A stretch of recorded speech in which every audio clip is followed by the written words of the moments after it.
This is going to sound really twisted, but sometimes I wish I could just live with Jocelyn and Trevor both. You know, somewhere far away where no one would judge us and we wouldn't have to see another person.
Oh, it's time for that live stream soon. Yeah, I'm gonna get some ice cream.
today. I don't quite know the best time to do these streams. We have a small following, but our following is all over the world. So 11 o'clock on a Saturday for us, I don't know. So maybe I'm still trying to figure out the best time to do this, but I do appreciate those of you who are joining me today. I'm excited about this afternoon's, I guess this morning's broadcast.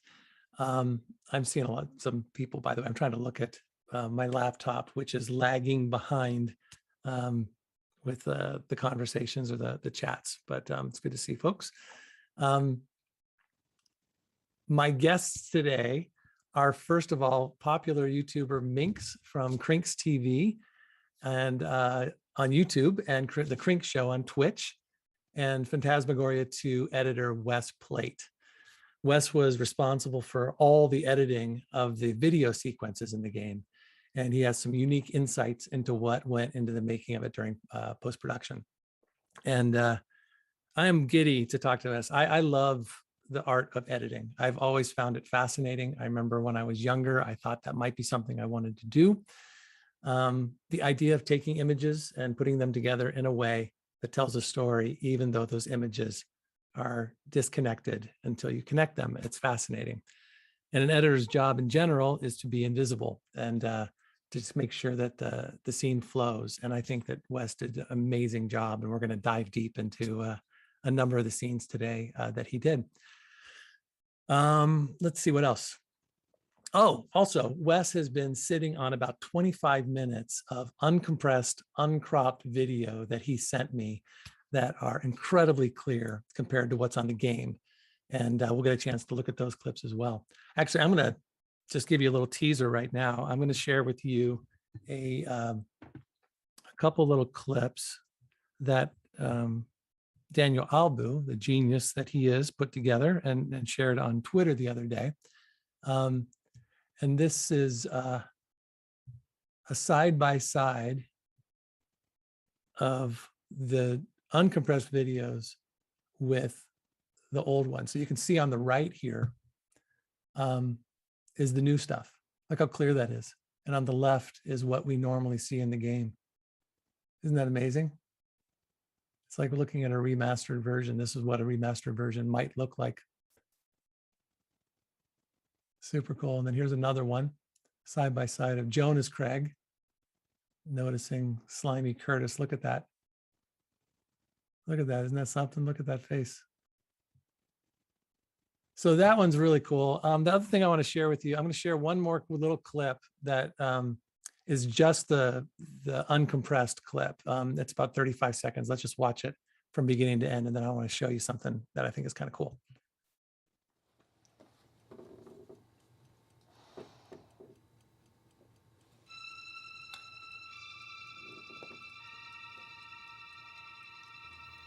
Look at that.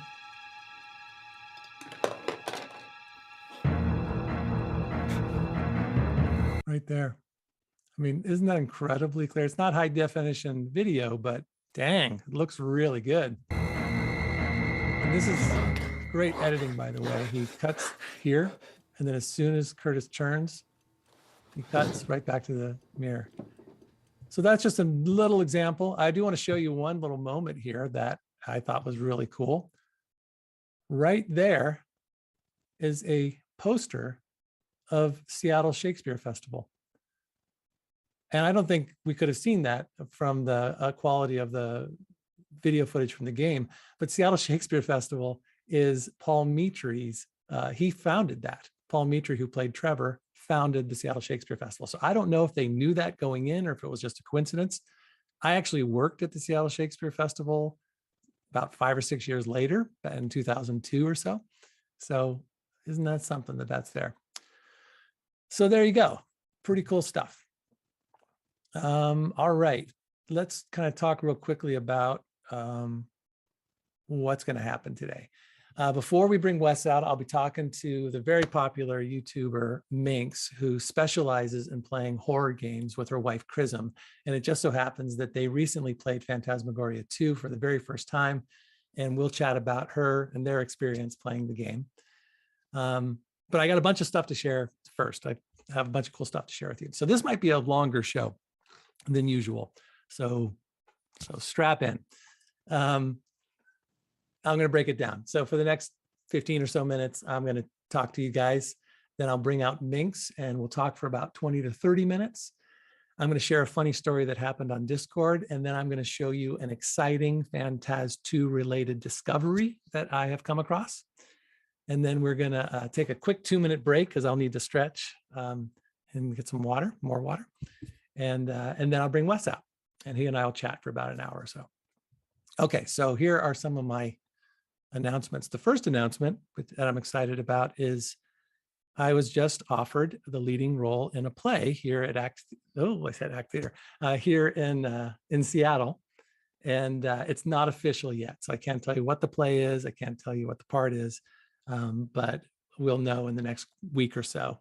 But it's my first time on stage in about 4 years, and the idea of being back on stage in front of real people is very, very exciting to me. So I'm excited about that. And I will share more details with you when they come in. Speaking of acting, I thought you'd get a kick out of this. I've been getting some residual checks in the mail from my illustrious Hollywood career. And where did they go? And I thought you guys would love seeing what they are. Here we are. So a residual check, if you don't know, if you make a movie, if you're an actor in a movie, every time they play the movie or TV show on television again, you get a small cut of whatever that is.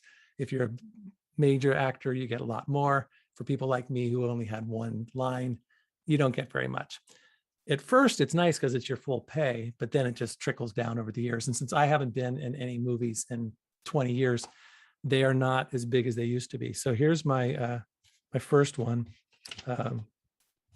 I got one for $4.38 for the movie Life or Something Like It, where I played Angelina Jolie's limousine driver. I have a very funny story to share. I won't tell it today, but that's pretty fun. Here's another one, $1.12 from, I think, Buffy the Vampire Slayer. And if it wasn't Buffy, it was Pleasantville.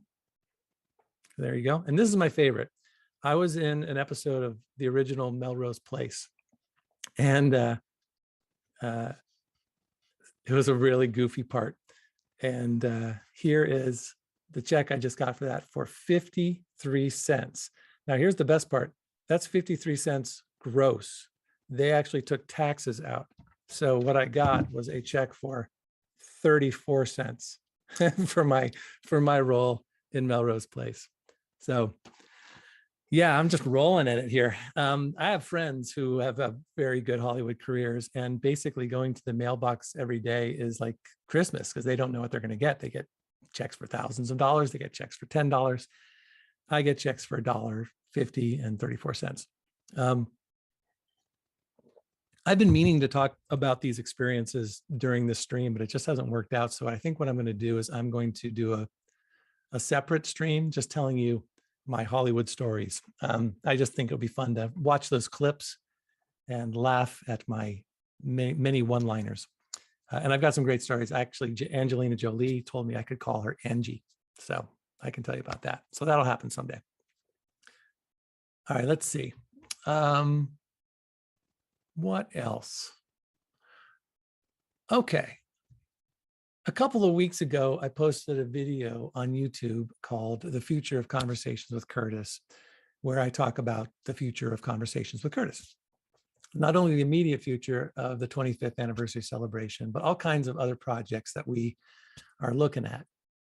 And if you haven't seen the video yet, please check it out. It coincides with our 25 for 25 campaign, in which we're hoping to raise our monthly Patreon membership to $2,500. We have about 900 to go. So please, if you can, consider supporting us and joining our small but mighty group of Patreon supporters and help us get to the next level.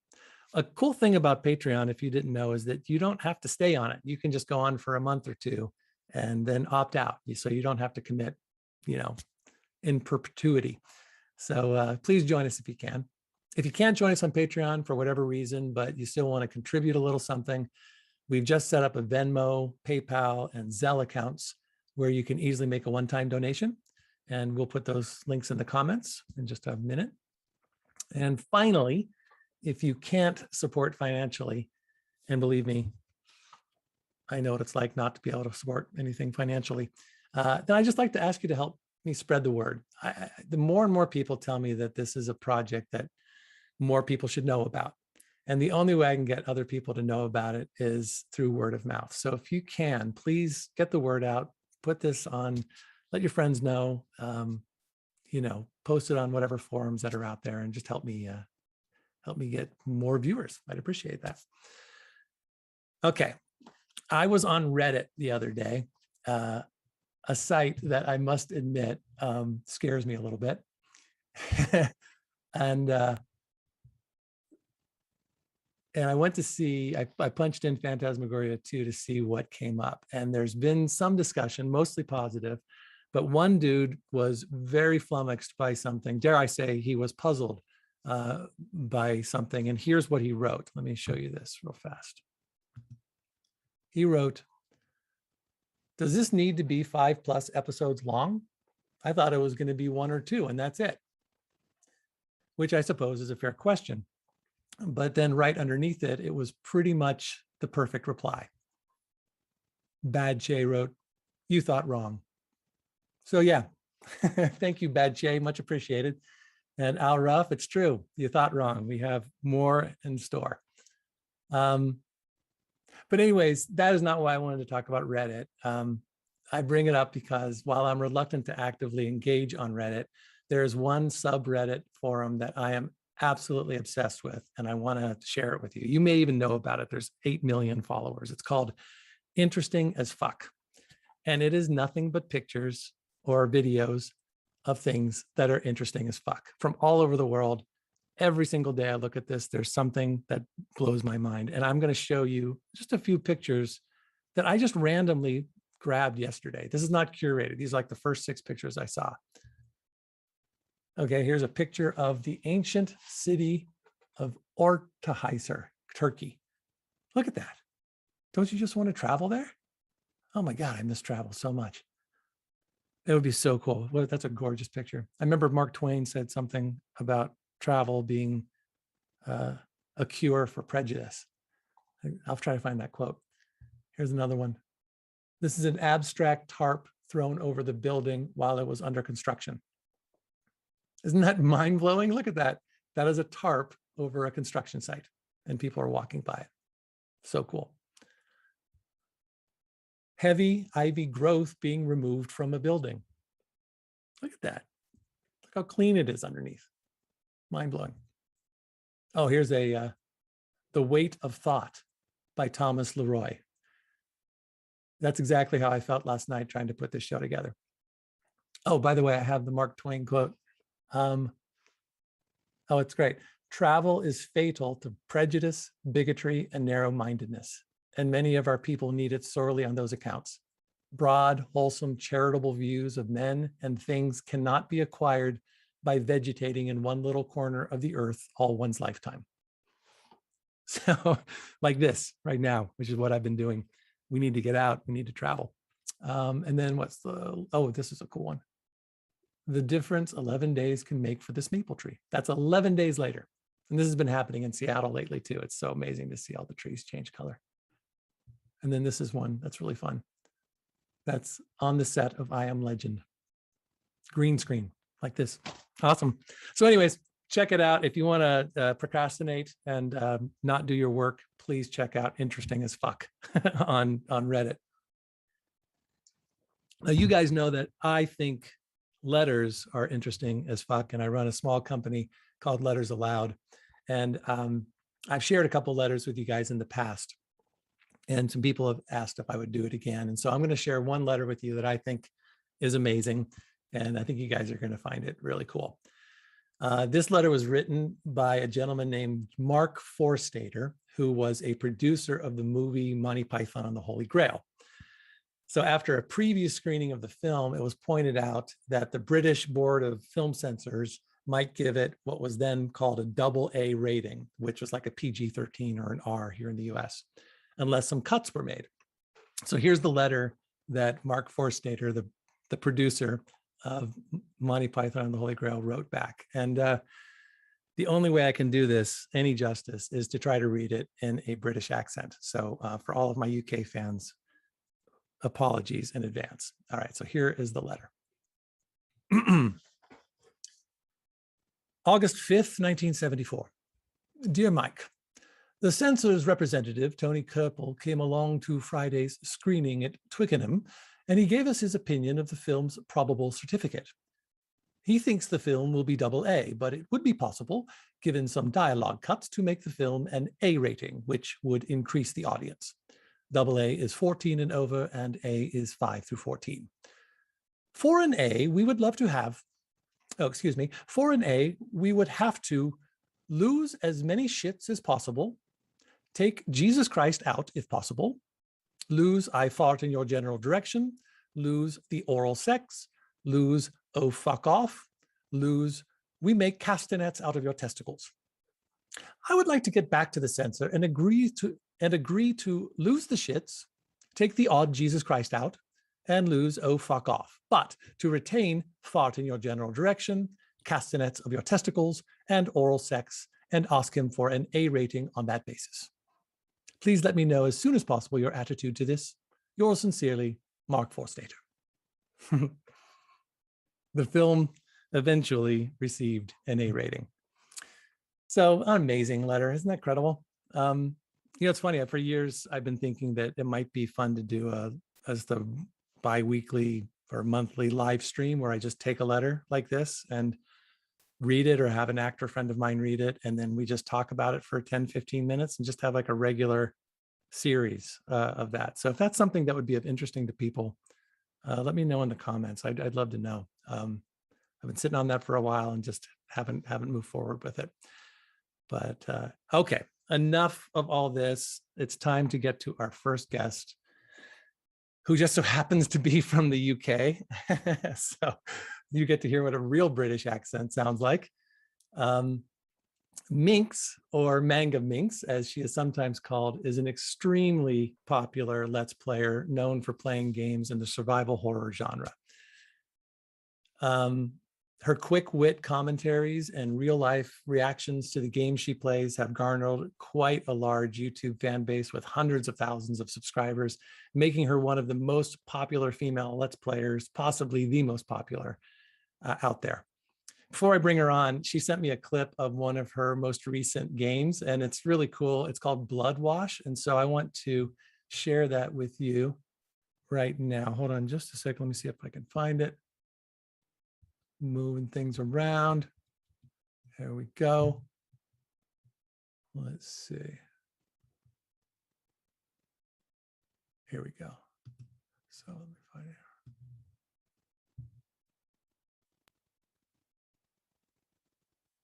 Okay, let's watch this.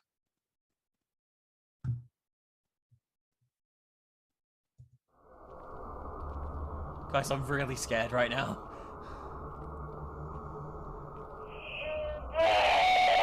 Stop screaming! He was there. He was right there. He was right there. He's coming. Yes! Panic shooting wins the day. Panic shooting wins the day. I love it. Minx, if you're there, welcome to Conversations with Curtis. Hello. Hello. It's good How to are hear you? Yeah. I'm doing great, thank you. How about you? I'm doing very well, thank you. Thanks so much for joining me. I really appreciate it. It's a pleasure. It's a pleasure. Yeah. So, what do you, my first question to you? Well, first of all, I noticed that you're not on camera, and I think that's on purpose. You don't show up on camera at all, do you? I have shown on camera. Like, there are videos on YouTube of me as a physical person, and I have gone to conventions and things and met people before, so people do know what I look like. It's not something I usually do, mainly as I feel like, especially with the gameplay I do, I feel like it detracts sometimes from the gameplay. Like, I want it to be about the game rather than myself, which is a rather unconventional method in like the the Let's Playing market. But I had a previous YouTube channel that got to like 1.2 million subscribers. Oof. Without it. and my current one's heading towards the 100,000 mark. So it seems to be doing okay, doing that. So yeah. Stick with what works, right? Yeah, exactly. Well, we have a wonderful, you sent us a little animation that we have up. So that's there. And if I'm not mistaken, that's you and Chrism. And then is that Yes. you're being chased by a ghost? Yes, Chrism is my wife, who I do the content with a lot of the time, especially on YouTube. Excellent. So growing up, did you ever think that you'd not only be playing video games for a living, but that people would actually be watching you play them? Not at all. It's not even something I considered, I must admit. Like, this originally started off as a hobby for me. Like, I guess I'm one of like the OG Let's Players. I did videos in 2006 when YouTube was just starting. And back then it was like a minefield of copyright on games and things like that. And you couldn't monetize your content in any way and all this kind of stuff. And it gradually sort of like blew up over the years and became much more of a, I guess, a mainstream thing. I know it's not still super mainstream, but a mainstream thing to do. So yeah. What's By the way, I'm I sorry, went go just ahead. to congratulate you. I need to congratulate you on your British accent. I thought it actually was probably, no joke, one of the best American doing a British accent I have heard. I just wanted to say that. It was very good. I just... But you would never know where I'm from. I don't know where I'm from. I mean, what location would that be? My accent is a very generic English accent, I would say. So I thought it sounded like just nice and simple English. It's very good. I was very impressed. Thank you. I appreciate that. All my years in graduate acting school helped me a little bit. So I'll take it. Sure. So tell me the difference between playing a game for fun and then playing a game for an audience. I think the most important thing about playing a game for an audience is trying to be as engaging as possible. And it's kind of different for YouTube and Twitch as well. Like, they both have their own ways of approaching things. Like, if you're live on Twitch, as we are now, and YouTube, I believe, if we're live, it's very important to engage with the audience that while you're playing, like, you have to talk and you have to interact, you're engaging with your viewer base or whatever.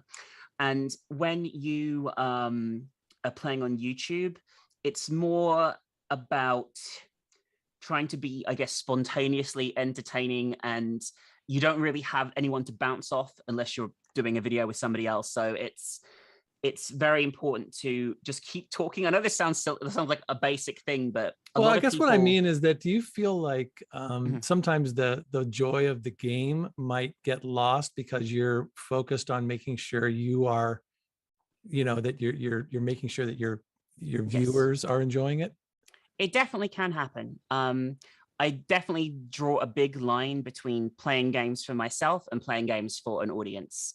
It's still fun to play games for an audience, but there's definitely times, especially if you get stuck, for example, and you want to, you're trying to move on past the point and you don't want people to be bored or whatever. If something tricky comes up, it can be more frustrating perhaps than if you were playing by yourself, when you can take your time, that kind of thing. When I play games for myself, I tend to take things slowly and do everything and be more laid back. Whereas if I'm playing for an audience, my goal will generally be to get to the end as quickly as possible with minimal fuss. Oh, interesting. So you don't want to indulge in all the little things along the way. You want to try to just get to where you need to go. I would say it depends as well. So, like, let's take Phantasmagoria 2 as an example. When we did our playthrough of the game, we played through mainly the main events. We went through the main story in our video.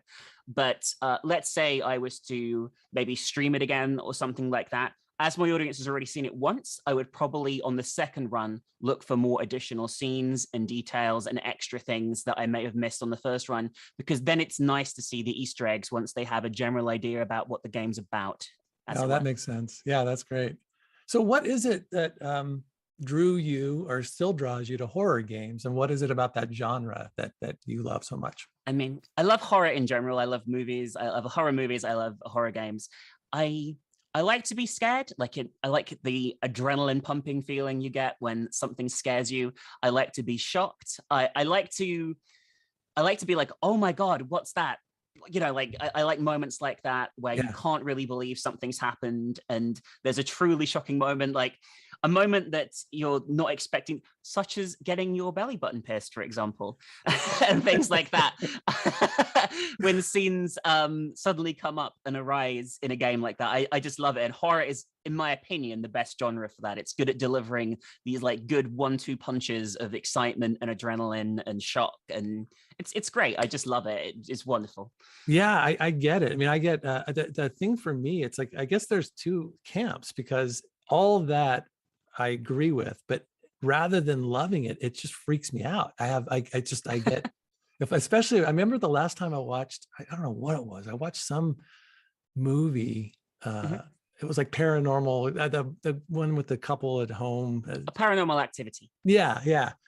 And I was by myself. My wife was out of town or something like that, and I couldn't watch it. I freaked out. It scared the hell out of me, which is what it's supposed to do, but not to the point that I can't finish it by myself. So I think one of the reasons like playing horror games is pretty popular is a lot of people do feel similarly to you. And if you're watching someone play the game, it's like you have somebody else there, like on the couch with you, sort of thing. Yeah. You're one step removed a little bit, right? You're watching the other person go through, like watching you. Yeah. I cut that clip down, but when I watched you do it, I mean, I really started to feel your nerves, which is really good. I was super tense that finale. I was worried as well that if I died, I'd have to start the entire game over, because it was not a conventional game in that sense. So I was like, that was after an hour. I was like, oh God. Oh, it was really cool. That's a great, I watched like 20 minutes of that afterwards. It was really, really fun. Well, let's see. Oh, I would cover a couple of questions before. I want to dive a little bit into Phantas. I have a clip that that from your guys' Let's Play. Let's see. I think you already answered this. So when you and Chrism played Phantasmagoria 2 for the first time, what was it that stood out to you? I mean, it's the first time you played it, right? Yeah, it was the first time. I played the first Phantasmagoria, but not the second one before. I'd seen like excerpts of it before, so I knew. Obviously, I was expecting. There's a certain style to, like, I would say, like 90s FMV games that I was expecting, but I felt that Phantasmagoria actually stood out from that. Phantasmagoria 2, like, I guess I wasn't expecting it to be so forward thinking, I suppose, like in terms of like expression of sexuality, in terms of the shocking moments that were there, you know, the more horror moments, they were particularly for the time period very progressive in terms of the sexuality content, and very shocking, I would have said, in terms of like the horror content and the, you know, the viscerality of certain scenes and that kind of thing. I don't think there was much like that at the time at all. No. Actually, it was. I think that's why we're talking today. That there's something. It's that because the game has its many flaws, but I think that what you're talking about is this kind of acceptance of identity, this openness to different, you know, sexuality was not happening at the time. There was no judgment in the game when it came to that. And then, yeah, the horror stuff, you know, there were some pretty graphic moments, which we'll probably show a little later on. But yeah, go ahead. I think that like just I will say I went in expecting cheesier acting than it actually was seen, if I'm honest with you, but I was actually very impressed by the acting, especially as like acting in general in games, especially up until I would say like 2005, was traditionally pretty terrible. And the acting actually in Phantasmagoria 2 is generally pretty impressive, I think. You know, I really do think so. Like there wasn't many moments where I was like, oh, you know, this is awkward or whatever. It felt like everything flowed well. Everyone was pretty believable in their roles, and I thought it came together really nicely. I was actually really pleasantly surprised by that, because after playing certain FMV games, I'd been like, oh, this is going to be cheesy. This is going to be super, super over the top. But it actually worked really well. I really liked it. I talked with Andy Hoyos, the director. I'm trying to get him for next month. Awesome. And we, one of the things that he told me was, because he was the art director, and actually he was very involved in the first one, and he doesn't have very fond things to say about the first one, but for him it was because it was all green screen and the bad acting, or not, you know, just there was something about it that he didn't like. And so that was the big deal for him, was that if they're going to do another game, they really want to dive into the cinematic quality to it, Sure. to really try to take it to another level. So that was a big goal for them. So I think to a certain degree they achieved that. Yeah, I think it's a big step up from the first game, particularly in terms of the acting. I guess going into FMV games from that era, I expect things like Harvester. I don't know if you're familiar with that game, but that was, I guess, a pretty shocking game for its era as well. But I think Phantasmagoria 2 does a lot better job in terms of the acting than what you'd find in that game. Cool. Well, I want to share. There's a great scene that got a lot of commentary on your YouTube channel, and it's rightfully so. And it's right when Trevor dies, and your wife does not appreciate the fact that he dies without them sharing a kiss. So I want to share this moment. Okay. And it's very fun to see how you both interact here. So let's take a look. Oh, gay kiss? You know I love you. What happened? Something bad's happening.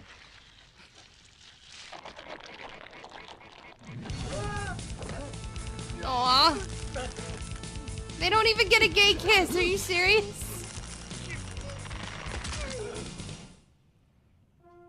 Well, Trevor is dead. Of course they do this to the gay character. I mean, to be fair, they killed Therese as well. I know, but at least he got to fuck her. That's true. That's true. He didn't even get to get a gay kiss from him, even though we already knew before he kind of liked him back, but he never was really sure about I just want it. to point out, by the way, this only leaves Warner and the other girl alive. Let's kiss his body. I actually don't know if we're going to do that, but... Okay, we finally took the keycard, alright. I say keycard, it's a bit of paper. It is a bit of paper. Poor Trevor. I like Trevor a lot. He was probably the best character. He was. I'm still salty about the no gay kiss. They should have gotten a gay kiss. I'm not sure they would have... This is like before a lot of gay shit was Listen! allowed. They had fucking BDSM sex and him doing the whole thing and then her getting electrocuted in her own goddamn blood. You tell me what is so offensive about a gay goddamn kiss in comparison to everything we've seen. I He don't know. ripped out a woman's This game is super edgy for its time, but I still think there was probably a line. Well, that line is stupid. That line is stupid. He should have ran away from the company with Trevor and the other one and just lived a happy, polyamorous, happy life away in some cabin in the woods. Well, that just is hilarious. What do you think hearing that, watching that? It's very funny to hear, actually. I guess I doesn't always register at the time what's being said because I'm in the moment, but that was... I mean, I definitely agree with her, and I think her outburst is very funny.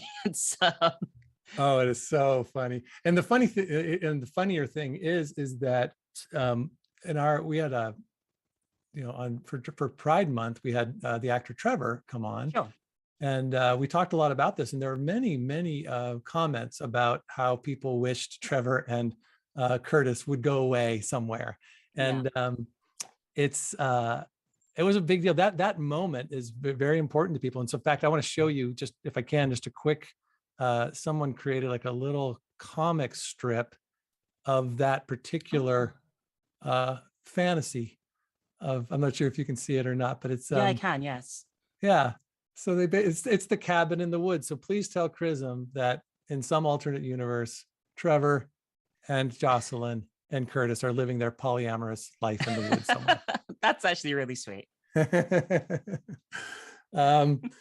So, I think if I can, do you have a couple more minutes here? Yeah, of course. I can stay. I can stay a while longer. Okay, great. Well, I'd love to get some questions from folks who are watching. So if there's any questions, please put them in the chat. I'm on YouTube right now, so go ahead and do that. Were there any questions you had for me, Minx, in terms of... I mean, I guess, like, first of all, I'm assuming you didn't really have your belly button pierced, but how did you think, like, in any of the scenes in the game, do you think, wow, like we're doing something really shocking here? Or I or mentioned like this story before, so that the guy who was there to pierce. That was his job. He worked for the the tattoo parlor, not down nearby, and so we were shooting in a bar that we had rented, downtown Seattle, and it was late at night, and I think it was near the end of the shoot, and we were all pretty just worn out. And I remember he said to me, he goes, I can do this for you if you want. I'll do it for free. And I'm like, oh, I don't know, really. And so I thought about it, and I went to the director. And I said, look, if it's going to be more, interesting for you guys, I'll be open to it. And to his credit, he said, no, we'll edit it. And so, but I don't know if I would have done it had he said yes, but I was entertaining the idea. That's interesting. That's really interesting to know. Just, doing that method acting kind of stuff. What was the most fun scene to film for yourself in the duration of it?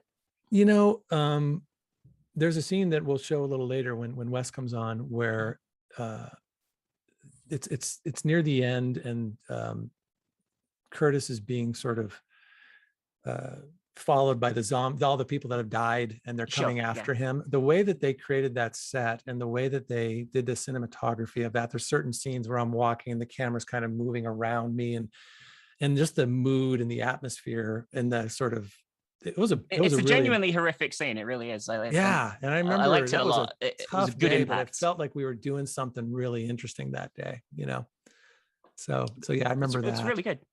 And anytime I could do something where I didn't have to, like, there's teeny moments like where I didn't just have to wear the gray t-shirt. I could just put like a stupid denim coat over it. During anything I could do to change it up a little bit was fun. So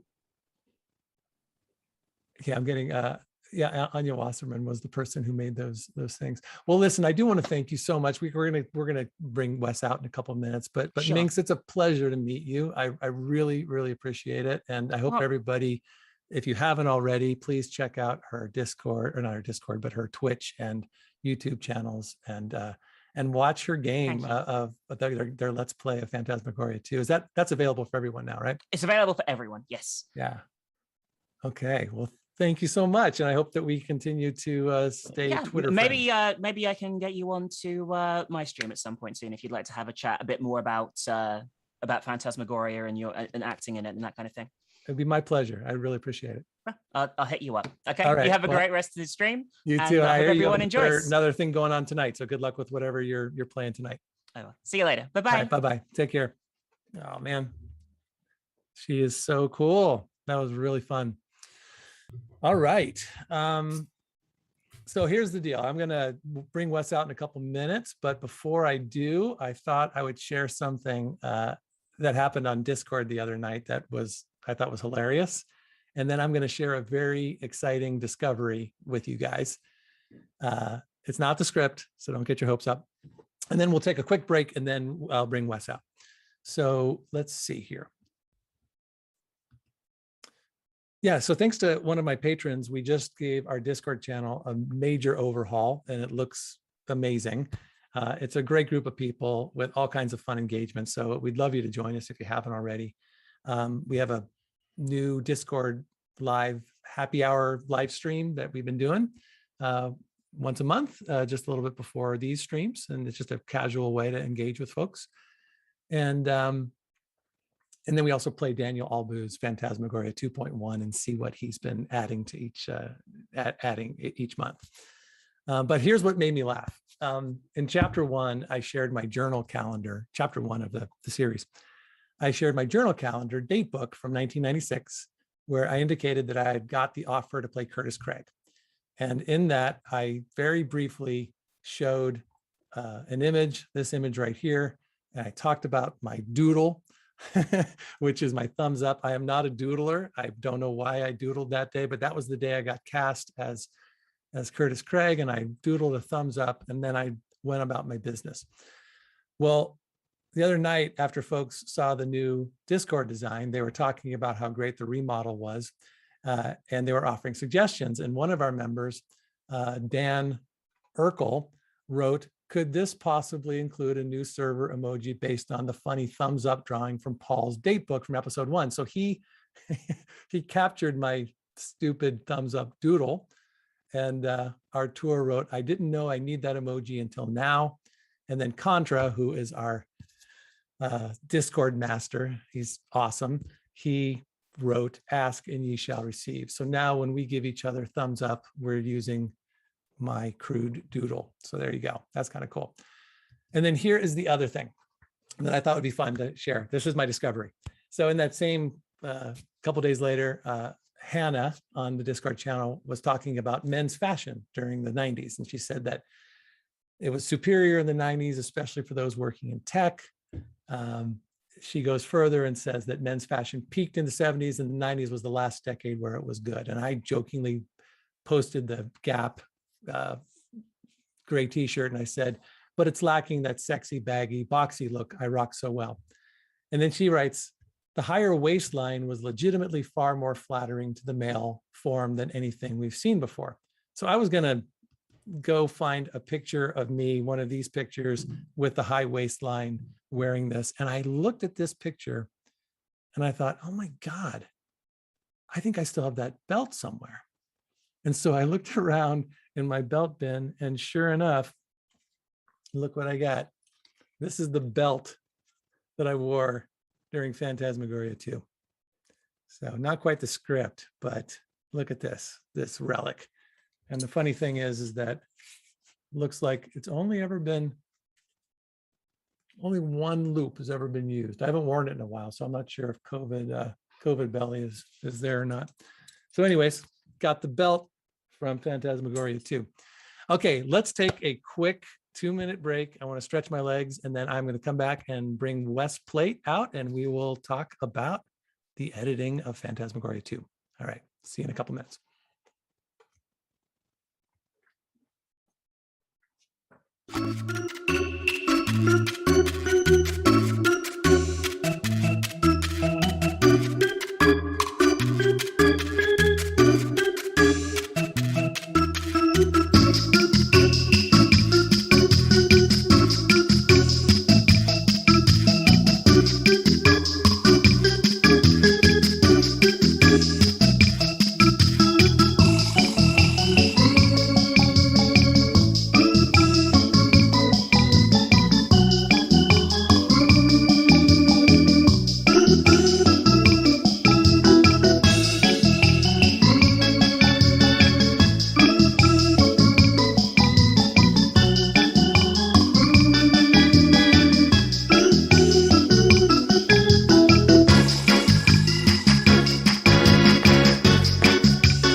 Here we go. All right, everybody. My chapter 6 guest is Wes Plate. He was responsible for all the video sequences. I believe this was his first job out of college. And Wes went on to work as a commercial editor at Pinnacle Studios and a freelancer he was a freelancer in the late 90s and early 2000s. In 2001, he co-founded Automatic Duck, a company that became well known for making timeline translation plugins for Avid, Final Cut Pro, and After Effects users. And if that is not enough, he started running in 2012, ran his first ultra marathon in 2015, completed his first 100 miler in September of 2018, and ran the Moab 240 in October 2019. Everybody, please welcome Wes Plate. Hey, buddy. Paul. How Great you to doing, see you man? again. I'm You doing really too. well. You know, I think you've probably said in your other streams how you haven't spoken to most of us, you know, that we worked together on this project until now. Yeah. And I also haven't really thought much about Phantaz in the last 25 years, but watching all these streams has been such a fun way to get reconnected with you and the other characters and the game itself. So thanks a lot for inviting me. This is just a real honor to be a part of this. So thank you. My pleasure, man. You know, it's funny. I don't remember. I have some. We didn't connect a lot during the filming. I think that you were constantly getting footage as it was happening, and you were editing along the you're editing at the same time we were shooting, right? Yeah, I think I started a while after you started shooting. I don't think I was hired until June of '96. So there may have been a little bit of time where you had gotten started before me, but otherwise, yeah, I often visited the set too while you guys were shooting. And I think in one of the scenes we'll show later, I'm actually in the scene as one of the extras. Yeah, so I'm going to show that. But my memory of you is that you were kind enough during that time, because I was going to move to Los Angeles shortly after that to cut together a demo reel for me that I could use. And so I remember that going to your editing bay, and you're taking some time out of your day to create like a little 4-minute video, which I really appreciate. It was my first time sort of seeing where it all happened, and that was how the magic happened. exactly. Yeah.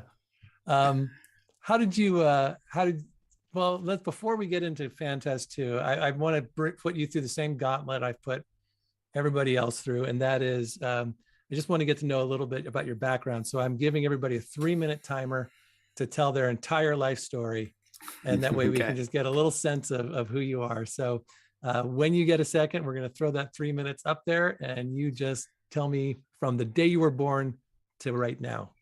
Okay, Ready? I'll try my best. I'm ready. Ready, go. All right, so I was born in Dallas, Texas, lived in Colorado for a short time, but then moved to Washington State in 4th grade, where I pretty much stayed most of my life since then. When I was in junior high, I got interested in video production. I think it was my grandparents' 50th wedding anniversary that I went to. I must have been like 12 or something, but they rented a VHS camcorder, the kind that sat on your shoulder. So this was a big machine, and even the cassettes themselves were very large. But I was put in charge of videotaping my grandparents' anniversary weekend, and I just fell in love with the whole thing of shooting video. Later, I started to teach myself how to do editing. My dad's workplace had a marketing department that let me come in and train myself how to use their VHS editing equipment. So I did that. I went to college to study broadcasting, and I went to school at the Washington State University Edward R. Murrow School of Communications with the intention that I would go into broadcasting and maybe work on the news or something. And when I was in college, I actually was able to get some really cool experience using an Avid editing system, which at the time was very exclusive. It's still used in Hollywood today, but back then it was so expensive, like $100,000 or more for an editing system. And I was able to get some experience on that during a college winter break. And that sort of changed my career, because once I had that experience, I was able to get jobs that most of my other contemporaries wouldn't have been able to get. So coming out of school in 95 is when I graduated. I was in the Seattle area looking for work, and I was doing some what we called Avid assistant work, where I was digitizing videotapes at night so that the next day the editors could start working on the projects. And I was also trying to grow my network. So I was attending users group meetings, trying to meet other people who were involved in the editing community. And Matthew Thornton, who was the producer of Phantasmagoria, he called the local Avid dealer saying, "Hey, I'm looking for an Avid editor to help us with this project." And the person he spoke to had met me at one of these Avid user groups networking events. And so said, "Hey, there's this new kid, Wes Plate, who's trying to look for work, call him. So Matthew brought me in, and I think I was originally pitched to do a 12-week project, so about 3 months worth of work.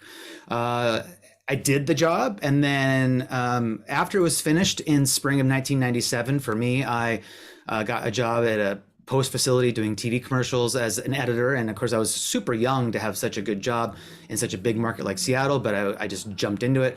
I did that for a few years, started freelancing. And then, as you said, my dad and I started a software company together because I had some problems using an Avid editing system with an After Effects compositing effects system made by different companies that didn't talk to each other. So we made a company that bridged those gaps. And that got me into the software industry, where I still am. I recently my most recent job was as a product designer for Final Cut Pro at Apple. So I continue to do editing for myself on my YouTube channel, where I make videos of my running adventures. And then professionally, I make tools for editors. And it's something that I really quite enjoy. So I started off in software, oddly, by working at Sierra Online. I didn't really think of myself working at a software company, but I guess from the very beginning, I've always worked in software in one way or another. I don't know what the timer's at, but maybe. No, I don't know either. We're good. This is We're great. good. There's no real. You don't get in trouble if you go over time. Okay.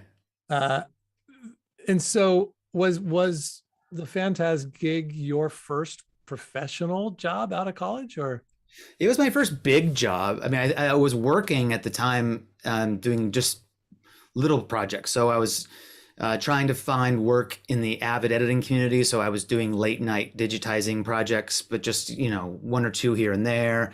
I was also working as a stagehand for traveling concerts. So I worked for a group that would work at the various local venues. And so I would set up shows and strike shows afterwards, and just trying to do anything I could to make money at the time. But this was my first real big project where I was going to be credited. Were you in your element right away, or were you intimidated by it? How did you feel about getting that job? Boy, I don't even remember how I felt about it. I'm sure I was excited. I remember Matthew during the interview asking me if I felt comfortable working on like R-rated content. And I remember thinking like, well, what does that even mean? I mean, yes, I'm comfortable. Sure, I'll do whatever. But I don't remember being particularly intimidated. And I think in the end, I was probably a really good choice for the project. It was complicated, what we were doing. I mean, my job was primarily just to edit these video sequences. And then once I was done, I would export each sequence to a movie file, which would then get compressed and processed and work its way into the code. But my primary job was just working on video. But yet there was just a lot to keep track of, and understanding the complexity of the pipeline that followed my role in the process, I think was really useful to the team, having me sort of understand all that. And I think I was kind of well suited to see my job through the lens of a video game instead of just a regular movie where you end up with one thing at the end. I think at the end of my role in this, I had created like 500 individual movies that would play throughout the game. Of course, many of them were just very, very short, your character walking from the door to the hallway and that sort of thing. But it was obviously more fun to work on the more complicated sequences. Yeah.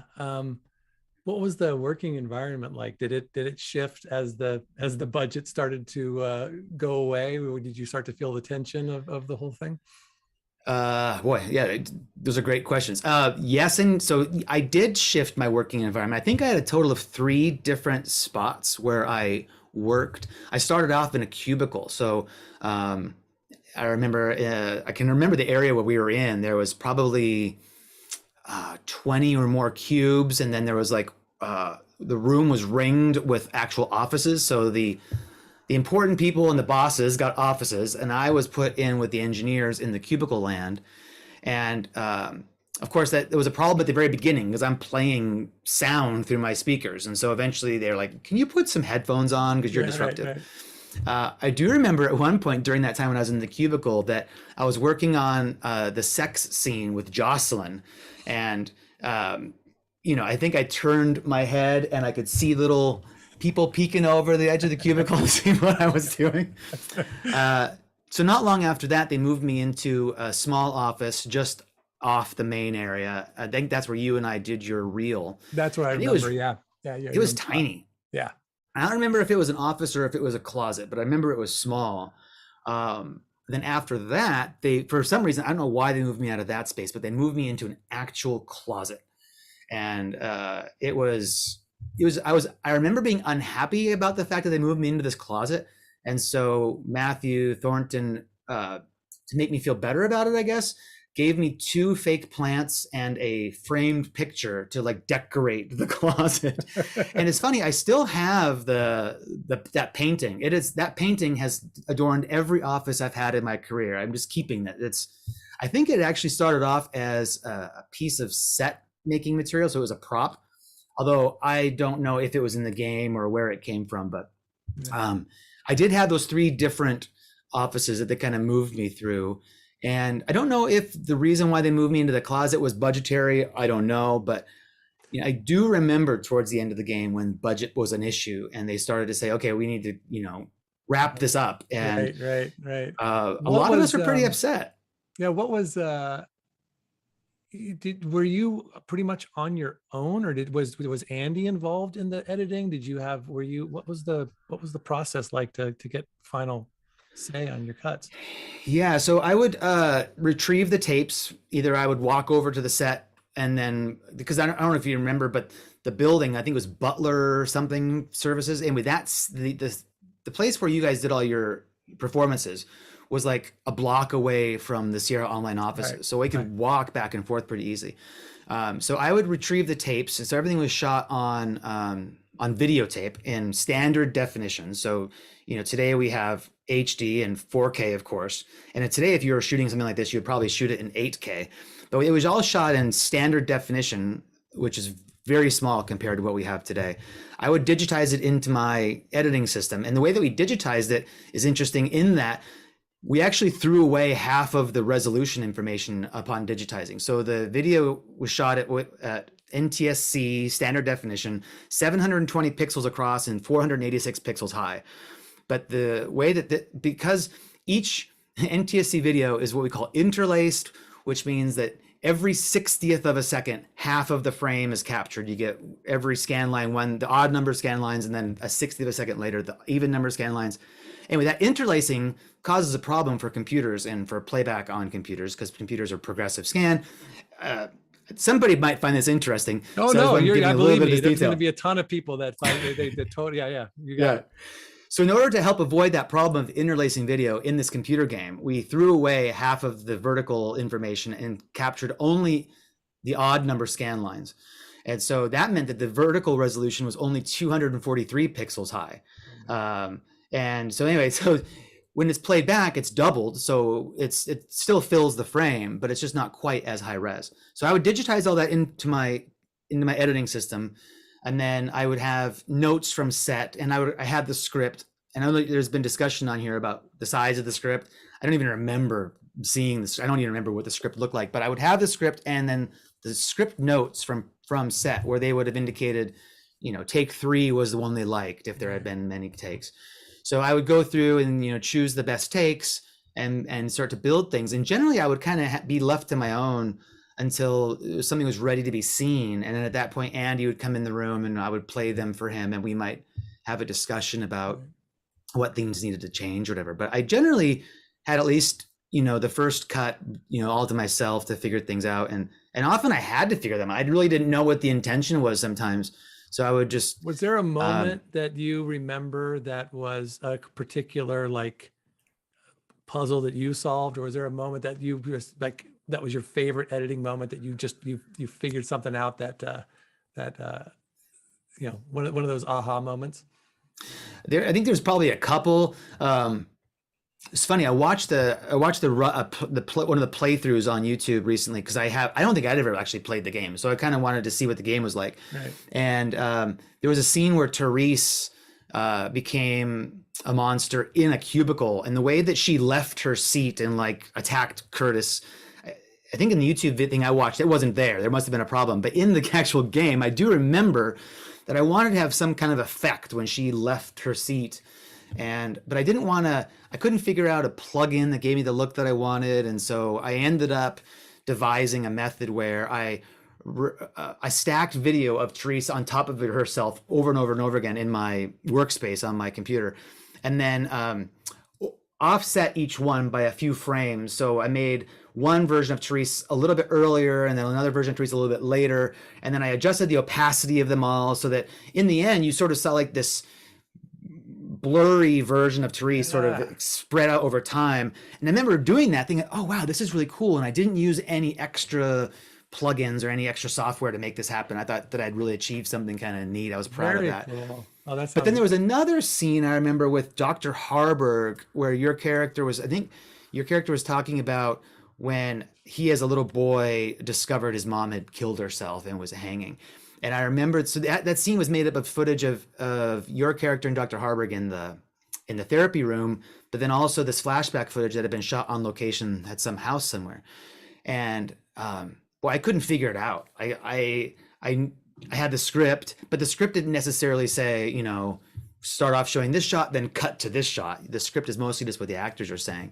So I couldn't figure out how to integrate the flashback material with your character describing the situation. So I fought with that for a while, and then I finally had some aha moment, which I'm not sure why it took me a while to get it, but I just needed to sort of cut back and forth, like your character's describing something and you see the boy walking up the stairs, cut back to your character to continue to describe it. So the way that I intercut it suddenly made sense. And so I pressed play to watch the sequence after I'd kind of built it. I built the thing the way I thought, oh, maybe this is how it should go.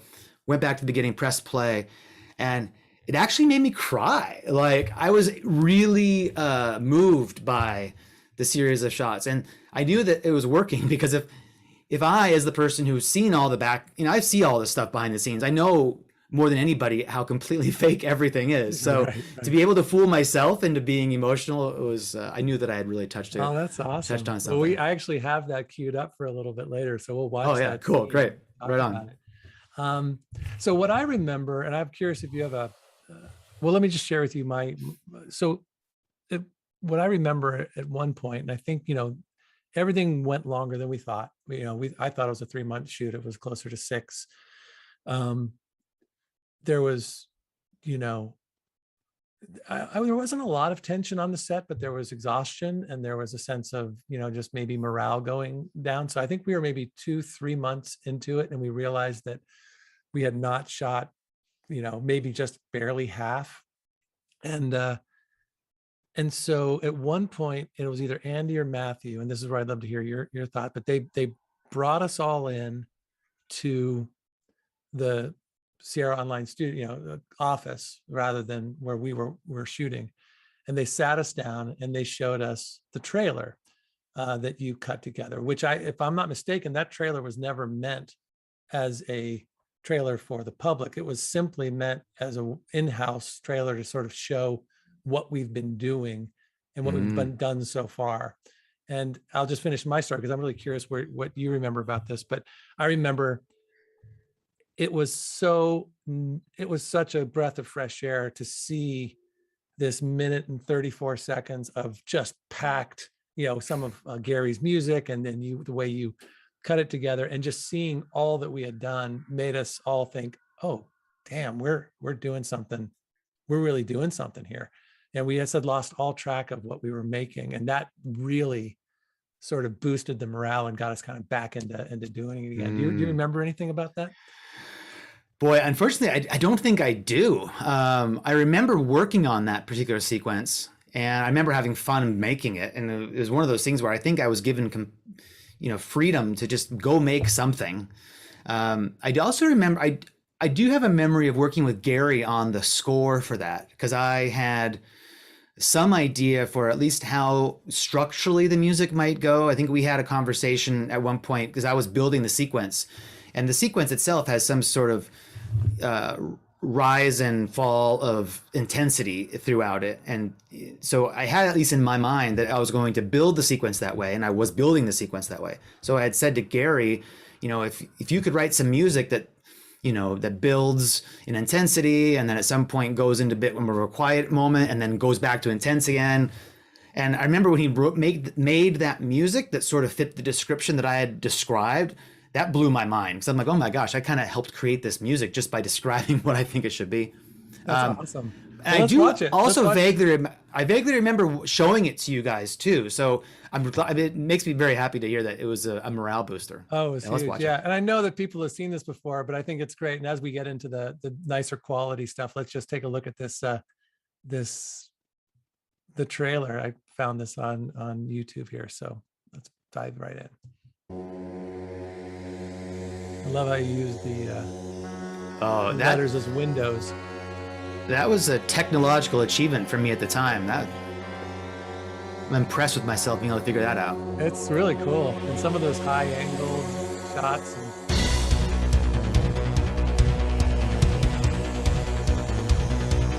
I mean, you're just doing, I would say, what, a millisecond each one. You're not getting These are very short shots, yeah. Oh, that's that moment of her coming up. Yeah, that's right, yep.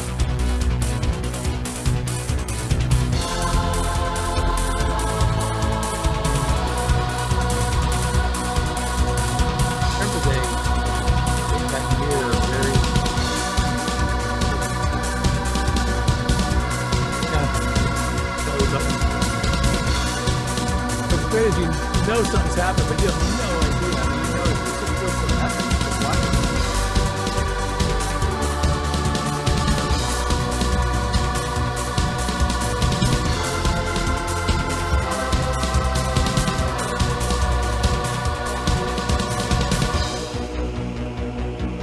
That's a nice shot right there.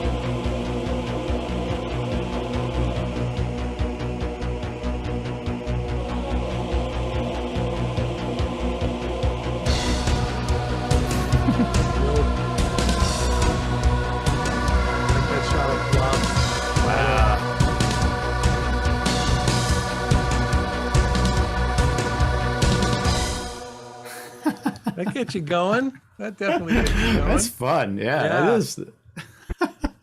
That's awesome.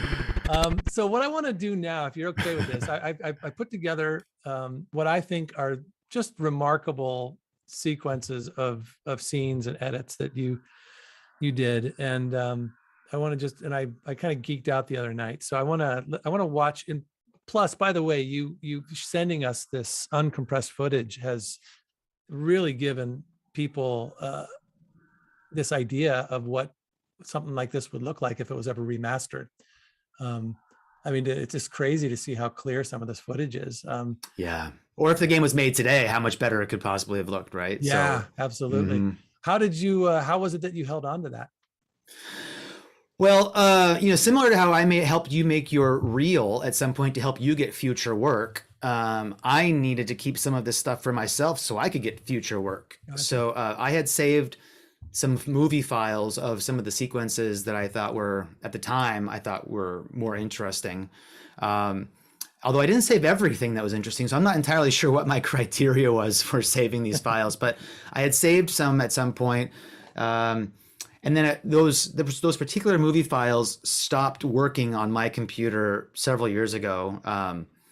What they call the codec that tells QuickTime how to read the file stopped being available, I think, once Apple released OS 10, so many years ago after OS 9. But I had converted them at some point to files that I could use just in case I ever wanted to see it. And I don't think I had looked at the files in forever, so I had to go find some archive disk in order to get them thank you for doing that. Recovered, it's like a gold mine. So let's watch this, and I think that anybody who's watching the stream is going to just see footage that they've never seen before and just absolute clarity. And then, but I'm really interested in how this was put together. So let's watch it the way it is in the game, and then I'm going to show it to you again, breaking down the edits of it. So this is that moment we talked about earlier near the end of the game.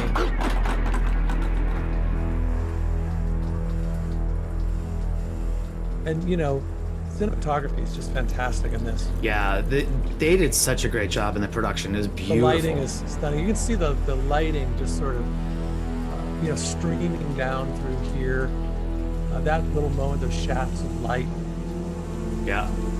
This is that moment that was a really complicated move with the camera because it wasn't a steady cam. They were able to move around. can see the marks on my back.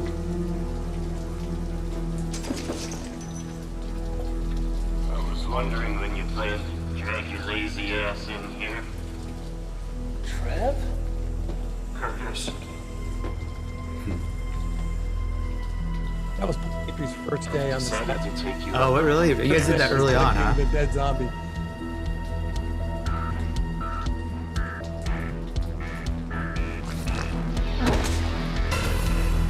Pray for death. Be quiet.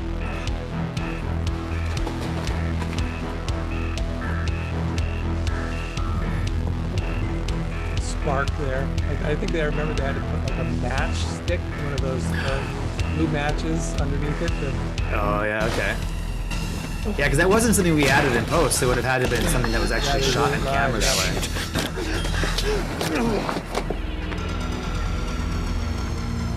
There it is. And I remember that those elevator doors were just pieces of wood that two grits just pulled forward and back. So That's all right, awesome. I want to show this again because I don't think what happens is that you get so caught up in seeing the story that's being told. It's very, it makes your heart race. It's very compelling. And the thing is that you did your job. You made us watch a story, but I broke it down. And how many edits do you think, would you say that you used in that? Oh, gosh. Oh, man. I would have to know what the duration of that was. I mean, I don't know. Is there 90 shots in there? It's about a minute and a half. Minute and a half. So it's 90 seconds long. I don't know. There must be at least maybe 60 shots in there. Not quite, but let's watch. This is okay. So I've got it all broken down here. We'll stop great. a little bit along the way. Okay.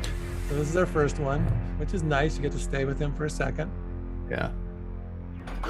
First one. There you go. POV back to him. Another POV. Another one back to him. It's him walking.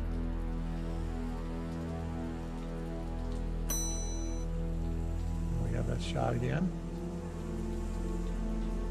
I really can't get over how clear it is and how clean and crisp it is. It's really something.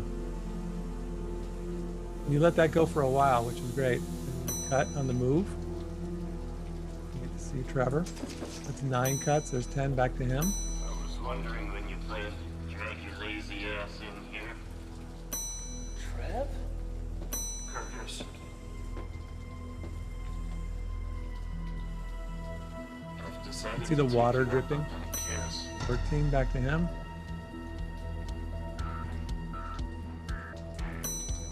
All right, I got to show you something here. This is kind of fascinating, right? This moment right here, we worked on this. And so he's about to slip on this, bloody puddle. And so that's me wearing my Doc Martens and I slip right here. Then you cut and you can actually see the blanket. Right. Yeah.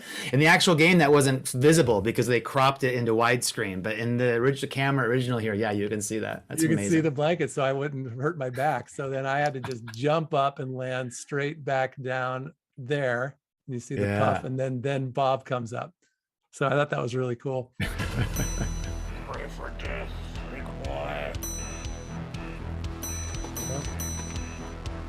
I mean, you have to, you have him going back. You have to see the card go, and then you see it hit the ground, and then back. That's all within like less than a second.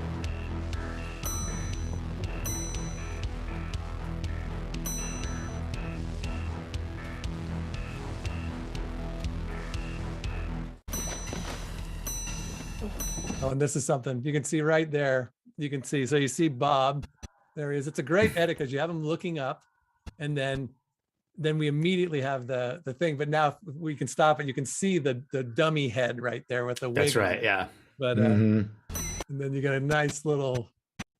I think he had to do that maybe 5 or 6 times to get the right splatter, right? And then we have this nice moment.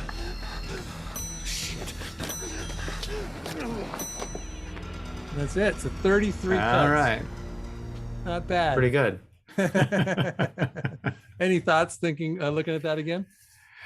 Well, I mean, I am just so impressed with the production, and this was obviously shot early on when they were spending a lot of money to do the shooting. Yeah,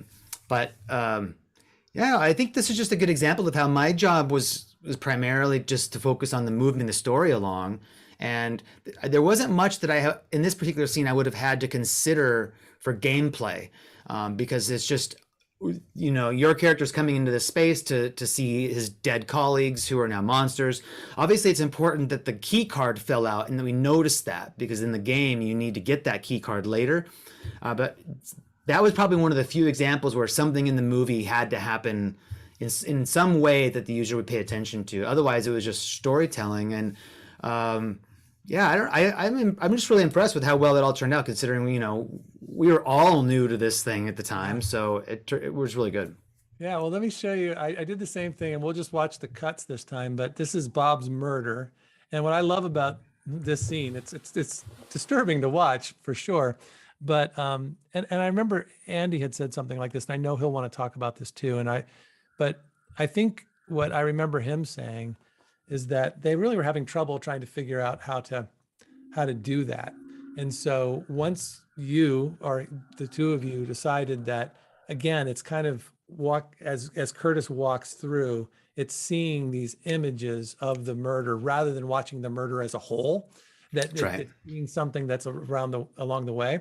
And what I find fascinating about it is that there's two options here. Curtis is either walking innocently through a crime scene and seeing all of these awful images, or B, he's the murderer, and as he's walking through the crime scene, he's remembering all the things he did. So it has this wonderful sort of ambiguity to it that happens. So let's watch this too, and let's see how many cuts. This one is a minute, less than a minute, or a little bit over a minute. Let's see how many cuts you have here.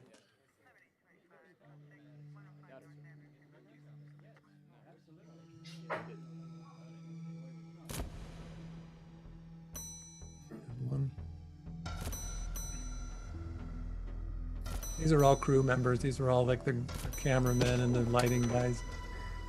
And I think some of the extras are also some of the software people too from Sierra. Yep, they were. There you are. Yes. That's Wes right there coming through. Me holding the flashlight. Yeah. That's right.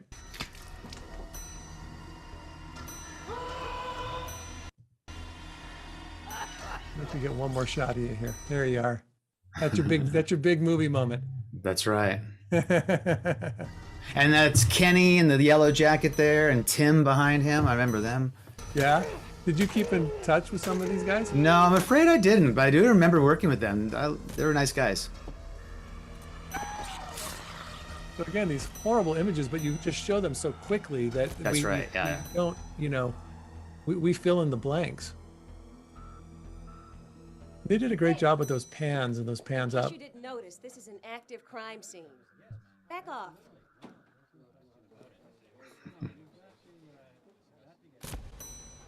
Nice. So there you go. You're the 33 guy. Hey, every sequence has to have 33 cuts. 33 cuts. I'm going to call you Wes 33 Cuts Plate. Perfect. Yeah, that was a fun sequence because, yeah, you're right. We had to do the flashbacky things, and I think we did a good job of not trying to overly affect the flashback. That we didn't. We could have done things like made them black and white, or somehow treated the video in a way to make it look really different. But at least, you know, with the flash that happens and the sound, I think we did some slow motion there too, a little bit on some of those flashbacks.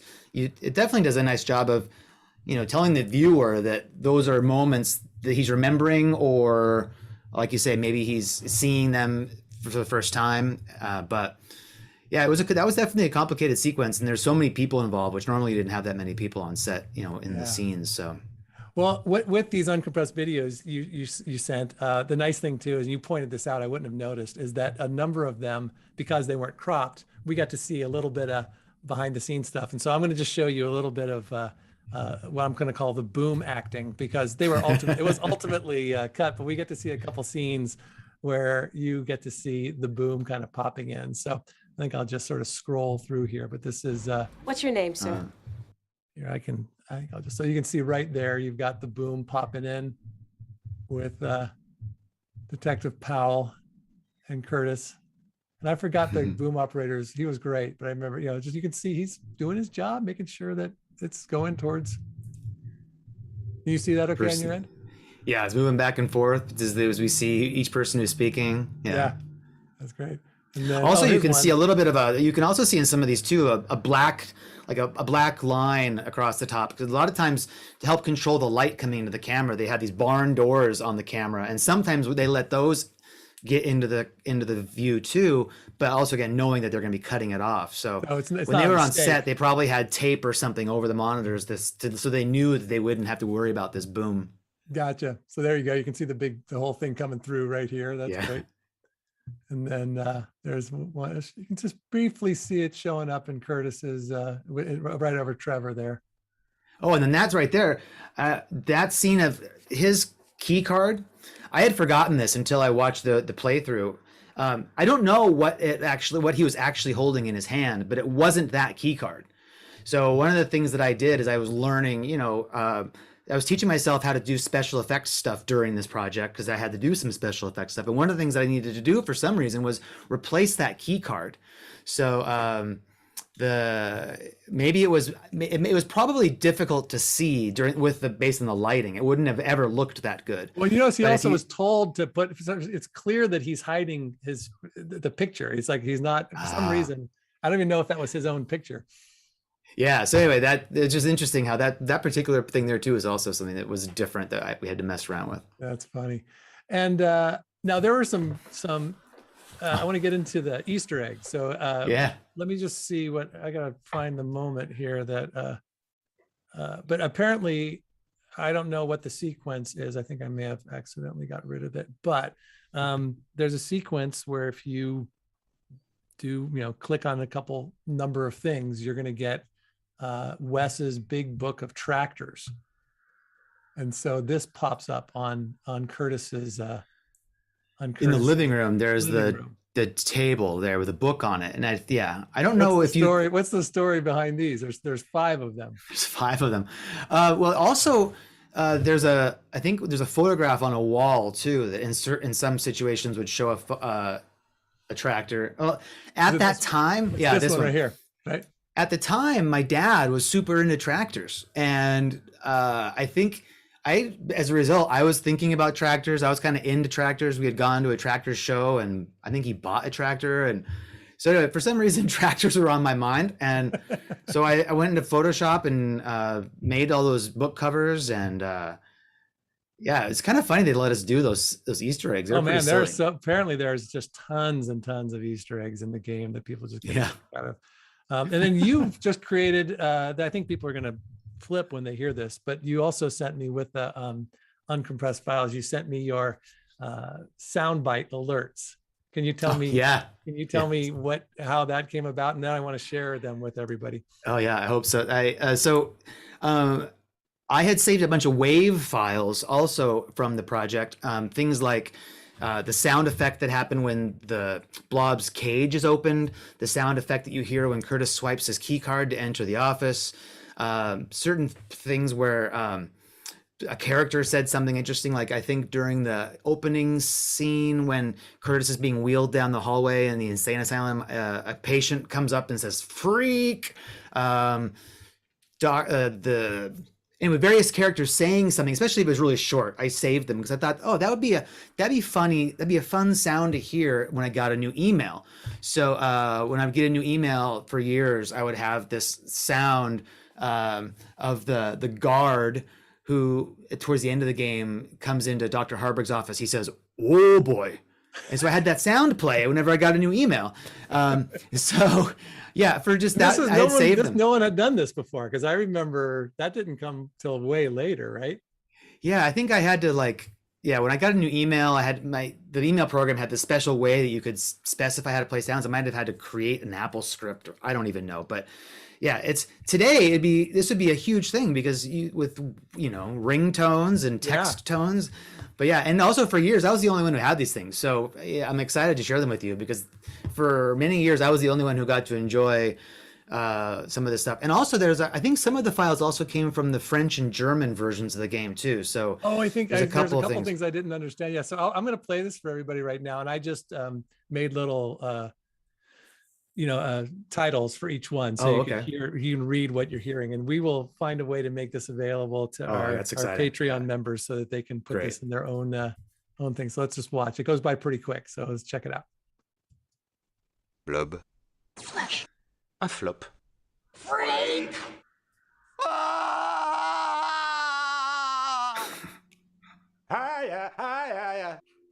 Amateur. Blob. Bob. There's the cage. I think we're surrounded by things we cannot see. Hey, check it out. Cool. Disco dance! Disco dance! Disco dance!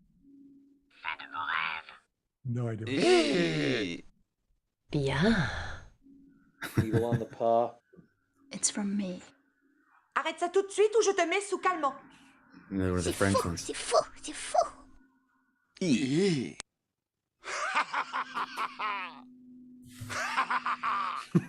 Ill-mannered and lame.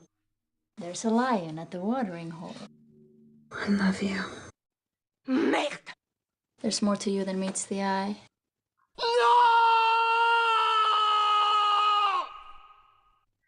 Nope. Oh boy. Soft. Rat boy. Christ, you're screwed up.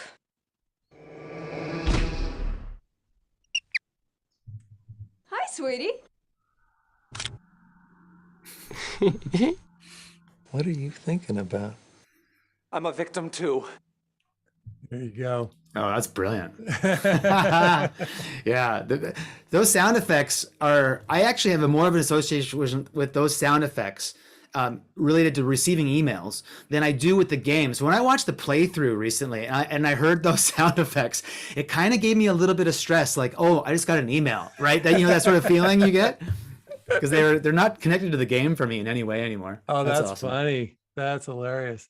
Well, listen, I want to show the scene that you talked about in Dr. Harburg's office. Okay, and we can I didn't cut that. I didn't do anything to that, but I'd like to just watch it and see how that cuts together. And then let's talk a little bit about your new the new world that you've dove into recently. And you sent me some cool videos of your running. I'd love to share that too. So let me find this spot here. Hold on just a second. I skipped ahead, skipping back.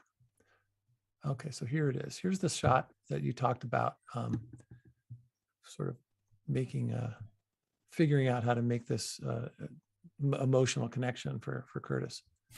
These are my parents. Don't they look happy?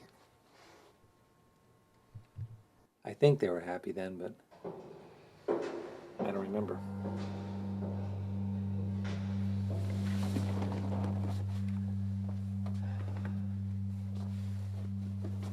It's not fair, you know? I don't remember any of the good stuff. I don't remember my mother ever hugging me or kissing me or just hitting me. I remember when she killed herself. That's a harrowing moment. I like how you cut like on the movement too. Just like, when a head moves, it's so great when it just ends up somewhere. You ends up somewhere else. A couple years later, my father was run down by a drunk in an old Plymouth. Yeah, I think that's kind of that sort of cutting on movement is really a very common way to help motivate the story. Someone turns to look, and that's why you cut. It helps where you're looking. Yeah, I think I'm actually pretty impressed with some of the way that I did this job. It turned out pretty good. Really well. This guy, I'm thinking about. I have to track this guy down who played me. He's probably 30-something years old right now, right? The kid who played. He was the son of the makeup guy, right? Oh, you know what? I think he was. That's right. I'd love to get him. Robert was that guy was fascinating. Boy, he did some incredible. All that stuff was no CGI. I mean, he made all that. I mean, he was all practical. He was something else.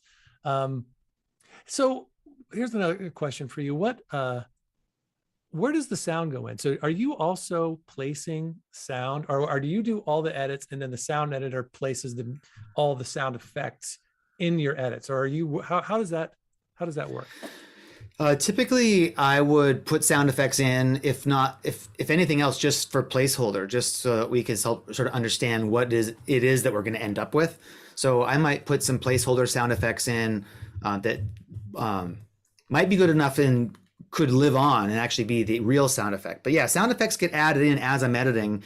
Generally, music is something that I don't have right while I'm editing. So in some situations, I've had situations where I've edited with placeholder music. I put something that I like in just to sort of give me a template or something that I can. But what I mean is, like, to. are you the one who makes sure that the door, that the sound of him going up the stairs matches his feet, and that you decide that those stairs are, I mean, the sound of him going up the stairs was louder. It was purposefully louder. Do you make those choices, or is that? No, those sorts of detailed decisions about the mix and stuff would have been done by the audio engineer, who was another company that was in Seattle at the time. So yeah, I would put some sound effects in and do some of that work just for editing purposes. And then later on, this guy Randy would have done all the actual, level changes, adding the effects of the reverb as you hear the steps on the stairs, you can hear it bouncing around. Gotcha. Yeah. Well, hey, Wes, tell me a little bit about, how did you get involved in ultra running? What happened there? Were you always a runner? That's a whole story too. No, I wasn't always a runner. I did run in high school, but as I got into college, I ran less, and partly as I drank more, I ran less, and that progression sort of continued into my adult life after college. Eventually in 2008, I stopped drinking and I lost a bunch of weight. I had gotten a lot bigger. And over the course of a few years, I lost a bunch of weight, and I was kind of thinking, boy, I'd like to run again. I actually miss running. And so after I got healthy again in about 2012, I started to run just short distances, and not very often even. But I think around sometime in late 2012, I had run a 5K and trained for it. And in 2014, a friend asked me if I would run a half marathon with them. And that was scary because it's 13 miles and I had never run that far. But I was motivated by that person asking me. And so I trained for that race and did it. And I didn't do necessarily a great job. It was my first time running that distance. And I didn't know things like I should eat breakfast before I go for a run. I ran out of energy about 11 miles in. But I enjoyed the experience. And it was actually a pretty emotional finish for me. So I did another half marathon and kind of kept going in the half marathon distance for a while. And then once I got healthy and was doing all this running, I joined a local workout group in town. One of these things they called it a boot camp. And so I was at the boot camp and I met some people there who were runners. And these guys had history of running 100-mile races and other long races. And that started to kind of fascinate me and gave me sort of like this thinking of, oh, is that something that I could do? And so I trained for my first ultra marathon, which was 31 miles, and ran that in October of 2015. And at that point, I thought, okay, cool, I've done it. Maybe I don't need to do any more. But I started to get ideas like, oh, maybe I should try a longer distance. And I actually ended up getting injured. What's the distance for ultra? Anything that's longer than a marathon is considered an ultra. Gotcha. So, Gotcha. But generally they start at 50 kilometers, which is 31 miles. Okay. So then after I did my first 50K, then I did some more 50Ks. Eventually I ran a 50 miler. I think that was the summer of 2017. And then in 2018, I trained for and ran my first 100-mile race. And I had read books about ultras and I had listened to podcasts about ultras. And so I was really into the scene, and I kept hearing from other runners. They talked about sort of like having an aha moment or some sort of epiphany. Like they entered this pain cave in their 100-mile race and they came out the other side enlightened. And I kind of wanted that. Like I didn't know what that experience was going to be like, but that's what I wanted. And when I didn't get it after my first 100-mile race, I felt sort of disappointed. So I kept going and pushing further. And that's why I eventually ended up running a 200-mile race, which was the 240-mile loop in Moab, Utah in 2019. This year I ran a 250-mile race in May down in Arizona. How long does it take? That took me for about 4.5 days total. And over the course, what's the rules? I mean, you never stop, or what's the the clock never stops. But you're welcome to stop anytime you want. And there is a cutoff. I think for that 250-mile race, our cutoff was about 5 days, or maybe a little bit less. Gotcha. Maybe a little bit more. Well, I can't remember now. But in any case, the rules are the clock never stops. So you can stop and you can sleep, but that sleep time is going to affect your finish time. Gotcha. So I slept about a total of 6 hours during the entire 250-mile race. And I've just come to absolutely love the sport. And the epiphany that I eventually ended up coming to was not any sort of aha, like angels singing sort of a thing, but it was just more of a slow realization that as I kept pushing harder and harder, my body kept allowing me to do it.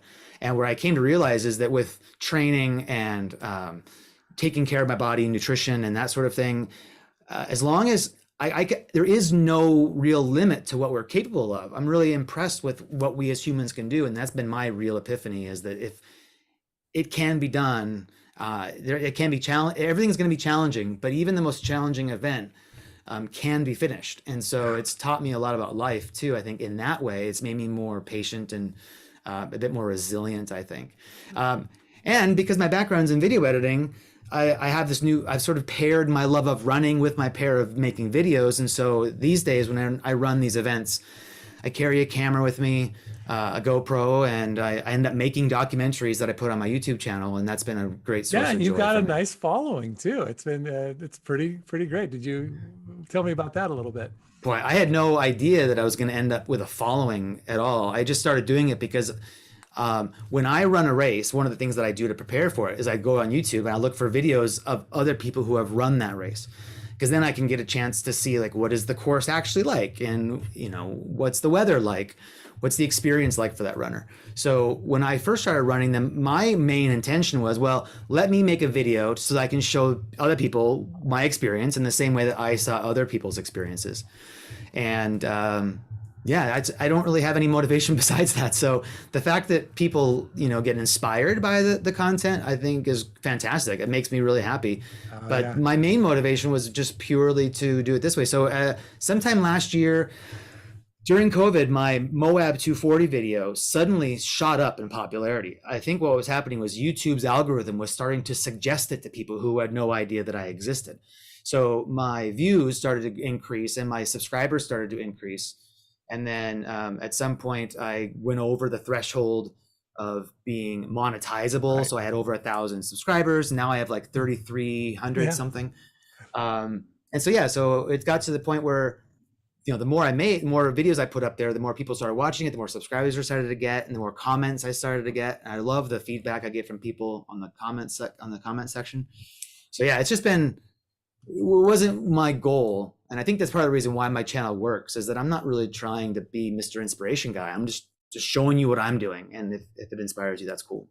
But. Yeah, absolutely. I want to show the video that you sent me. And then I forgot, I do have a few questions that some of our Patreon members asked, and then I'll do that. Awesome. We'll call it a day in about, maybe 5 minutes or so, 5-10 minutes. But let me show this, this video here. So I think this is 2 separate runs. And the second one is that Moab 240, I think, but this is, okay. Let's take a look and you can just talk us through it here. Yeah. Okay, so this is this race in Arizona back in May, the Cocodona 250. So this is on the last day. We're entering the town of Flagstaff, Arizona. Sorry, we started near Phoenix and we ended near Flagstaff. And after having gone 240 some miles, the next challenge was to do this 2,000 foot climb up this mountain called Mount Eldon. 2,000 Wes Plate, reaching. This is the last day? Apex, the saddle. This is the last day of our run, yeah. So we're about 9 miles from the finish at this point. Good job for you. And this guy here, his name is Kerry Ward. He's actually another YouTuber. He and I met on the course, and we both make videos of our runs. He's an amazing runner, an amazing guy. So yeah, that was the race I did back in May in Arizona. That was a tough. It's funny to Man, hear it's you tough. say that it's your last day. You just had to climb 2,000 miles, and you only have 9 miles to go. To me, Right. 9 miles. That's the to me that's the full. That's a hell of a hike for me. It's true, right? Yeah, I mean, I do a good 2 miles a day if I'm lucky. So I think then this next clip is from the Moab 240, which is the first 200-mile race that I ran. And I think at this point in the video, I'm done in this part of it. It's the third night, if I remember, about midnight or 1 a.m. And I think it's around 180 miles ish is where all this is happening, and I'm suffering at this point. Yeah, I'm and I was going to pretty say, wiped Wes, out. at this point, this seems like that you were in the pain cave right here. This is someone who's having a tough time. It's really here. Let's watch this. How you feeling? Yeah, this has been hard. Yeah? My hamstrings, I don't feel like are my biggest problem right now. My biggest problem right now is... You need a hand with that? No. I don't have any energy. Yeah. Holy cow. We're gonna do it though, but like I liked your comment earlier. It's gonna be ugly. It's gonna be It feels really ugly right now.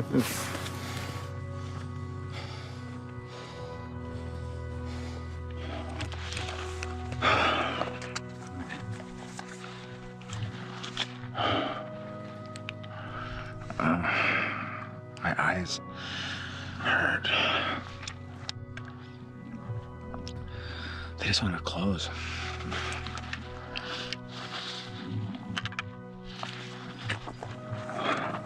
What time is it again? 1:10. So we still have a couple hours to go. Yeah. A little after 3 before we get there. Yeah. Doing well. It was probably 24 hours since my last nap, by the way, at this point. Wow. So I was exhausted. It's painful to watch, God. And then you just keep going. 181.2 miles. It's 5:40 a.m. and we took a small nap at the Pole Canyon aid station, and now we're climbing up the LaSalle Mountains. We're almost to the top of the first climb, and it has been brutal. So steep. So steep. And there's my reminder to eat some calories. I better do that. All right. Oh, Wes. You got a smile on your face still after all that. Oh, it's gotta smile. Truly Gotta. Oh yeah. So I had made a comment about my hamstrings there because I'd actually injured my hamstring at mile 120. So the second 120 miles of that race, I had a real problem running. Like I could walk and I could hike fine, but as soon as I tried to run, it hurt really, really bad. So it slowed me down a bit, but I wasn't going to let that make me quit the race. So I just powered through and made it to the end. That was a great day. Well, before I let you go, I just want to ask a couple questions that were written down a while ago. So one of our Patreon members, Midgalasis, Tarani Courtney, I wanted to know what programs, apps, and settings did you use when you were editing the game? The game was edited on Avid Media Composer, which is something that still exists today. So it was edited on Avid. We did all the special effects in Adobe After Effects, and then Photoshop would have been used in some way. I digitized the footage. So everything was shot on videotape, and then we had to actually record that into the computer by playing it from a tape deck that went into the computer. So it was all a real-time process. It's not like today where you take a card out of your camera and just stick it in your computer. So we captured it using a setting called AVR6S, which was this fancy thing that threw away half the vertical resolution. And then when I was done, I would make a movie file that I gave to the compression guys, and they turned it into this thing called a duck file, because the compression company we licensed the thing from was, I think, called Duck. then that was the actual file that then played back in Windows inside the game. And it was all the settings of how the data rates and all that stuff was done by Ken, the compressionist. And I don't know anything about how that stuff worked. But yeah, it was shot in Avid at the time was the professional editing system. And today it's still what's used in Hollywood and in episodic TV. It's the big boys stuff. So yeah. Cool. Astronaut Down on Discord wanted to know, he says, elephant in the room, how much footage of P2 does he have? Who has the rest? And when can we get our hands on it? Yeah, well, you have what I had, which is just some of those finished sequences. All the original footage, I mean, I remember seeing the tapes go into a large plastic storage tub.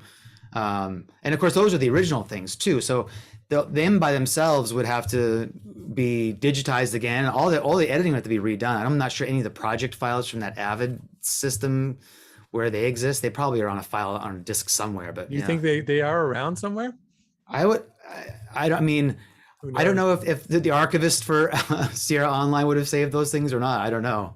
Right. They would have been archived by me to something. It's just I'm not sure where all those archives would have gone to. Right. Let's see. Contra asked, were there any popular sequences to edit in the game that were more challenging than others? We talked a little bit about that.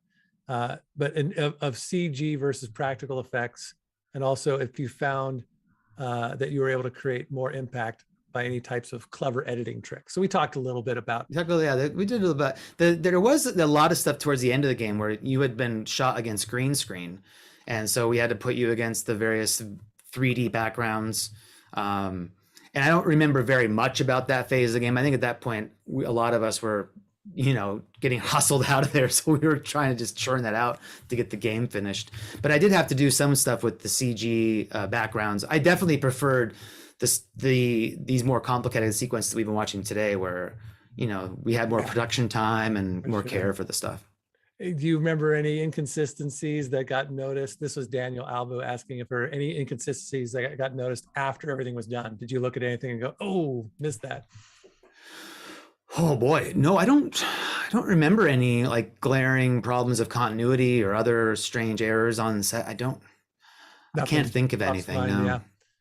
Yeah. And then a couple of questions that are happening right now on live. Cursed Farms Ross. Hey Ross, he wanted to know any cool footage that might have been cut, any stuff that that was there but just didn't fit into the game. I remember there was a videotape of a security camera that your character had been walking in and out of the office maybe, and I remember that tape existing, and I remember it, but I don't believe it ever made it into the game. And so I'm not sure what the deal was with this security camera footage, what it was intended for or where it went. So there was definitely examples of that where things were created. And at that time, I didn't even know why that was created. You saw it. Yeah. Yeah, exactly. One more. Chad Armstrong wants to know if the original files were archived to anything. I think we just talked about tape drives. They want to know if there's more archives. That is the thing. So it would be neat if there was a way to remaster this in some way. I think people would get a real kick out of seeing, especially just getting a sense of what you showed us today with those uncompressed files. It would be really neat to see some of the detail.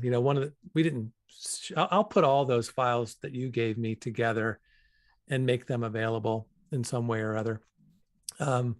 But there's moments you can just see the beads of sweat on my forehead. That's stuff that you could never see, in the game as it is. So it's kind of neat to see all that. The level of detail that they were able to get from, the sets as well as the characters, it's really amazing. And so it is great that you can see it now and appreciate some of that craftsmanship, because in the game it's so compressed, you lose a lot of those details. Although of course it's one of those things where if they hadn't shot things that well, if they would have taken things out, like, oh, we'll never see this detail, it would have been obviously flatter as a result. So having all that information there to begin with does give it some texture. It's just a shame you don't necessarily get to see it through the game. Did you work at all with the sounds like you had worked a little bit with the foreign dubbed versions? Did you have to go back and work that all in? Yeah, well, what happened was when the time came for them to do the French and German translations, they wanted somebody from the US to go over and be there while they recorded the audio, all the dialogue for that stuff. And I don't remember wherever deliberations went into the conversation, but I do remember that it was decided that I should probably go because of anybody on the crew, I knew all of the video sequences better than anybody. And so I went over to Europe actually and spent like 2 weeks, a week in Paris and then a week in a place in Germany, and was sort of in the room while actors re-recorded all the dialogue for all the characters. I really would like to track some of those actors down, especially the ones who played Curtis. It would be really fun to talk to them and their experience of doing that. So you were in the room when they were doing that. Of course, you probably couldn't understand what they were saying, but you knew what they were translating. Yeah, exactly. I had no idea what they were saying.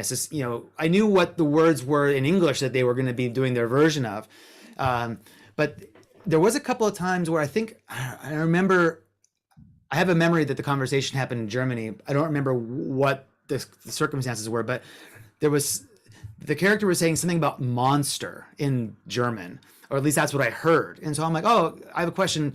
Can you tell me what it is that you guys are saying here, or what is it you're communicating? And they told me what the German dialogue was, and I'm like, oh, that's not what's happening in this scene at all.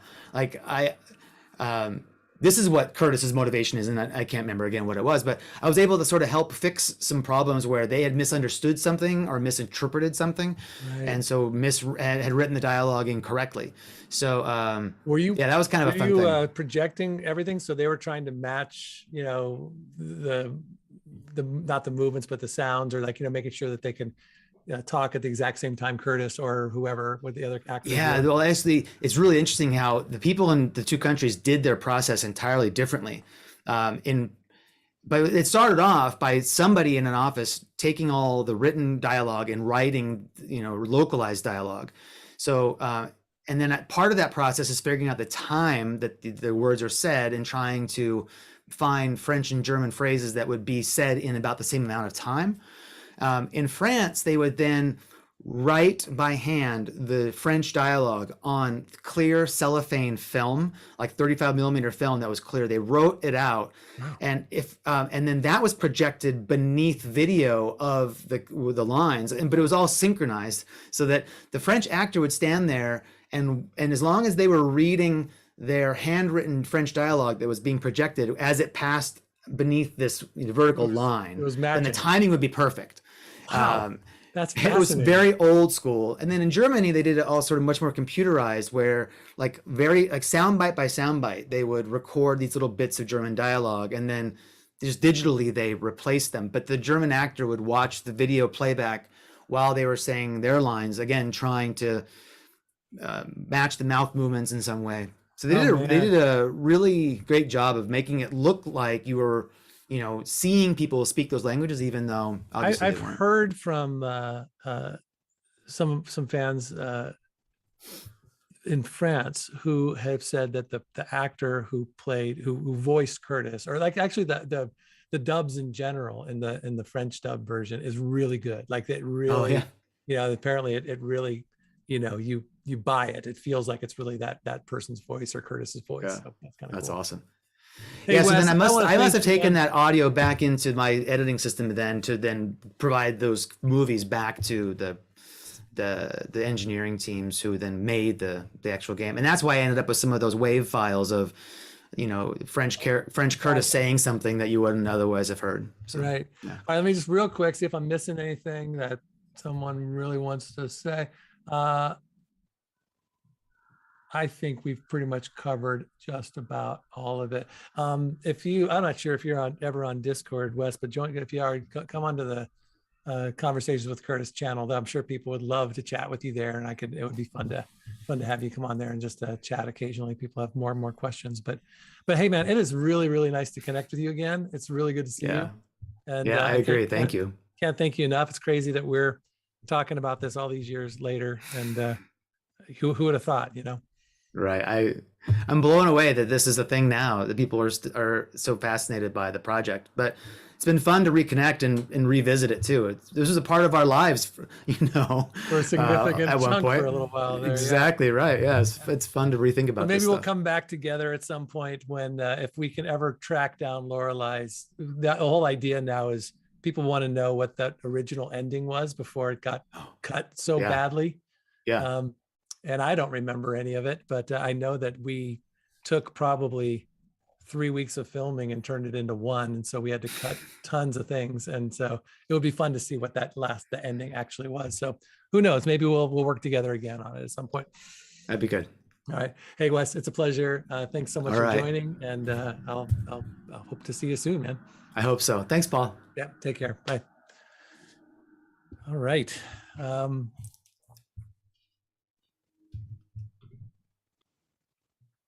Well, guys, I think that is all for today. Thank you all so much for joining me. And this will be available the recording will be available probably later today. And we'll come back next month. And we've got, as I mentioned before, I don't want to be too secretive about it because if you're watching this, I want to just let you know that I've got about 95% sure that Andy Hoyos is going to be my guest in October. That'll be great. And then I'm really, really trying to get Lorelai to join me in November on the actual anniversary of the 25th anniversary, which is the 26th of November. So still trying to get her to commit to that. And I'll let you know as soon as that happens. But in the meantime, thank you so much for joining. And please consider joining me on Patreon, follow me on all those things. And I should probably write some sort of a better ending than this, but I'm exhausted and I want to go outside. All right. Take care, you guys. Have a great day.